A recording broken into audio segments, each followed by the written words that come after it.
দেখুন এই ট্রাকটা কত বিপজ্জনকভাবে ইট বোঝাই করেছে।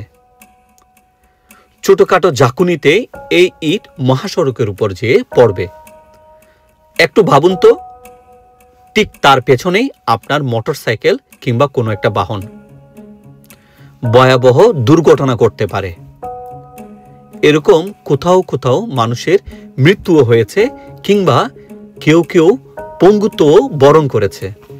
কিন্তু কে শুনে কার কথা?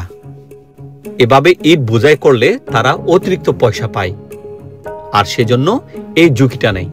ট্রাক চালক ভাইয়ের তো কোনো সমস্যা নেই, কিন্তু যদি কোনো মোটরসাইকেল চালক ভাই বা অন্য কোনো বাহনের যাত্রী কিংবা চালক যদি দুর্ঘটনার কবলে পড়ে, প্রাণ তো আর ফিরে পাওয়া যাবে না। পঙ্গুত্ব বরণ করলে এর দায়ভারটা নেবে কে? দেখবেন 1020 টাকা কিংবা সর্বোচ্চ 1 লাখ টাকা ক্ষতিপূরণ দিয়েই শেষ। এগুলো অনেক বিপজ্জনক না? গাড়ির রানিং অবস্থায় অ্যাক্সিডেন্ট হয়ে যেত।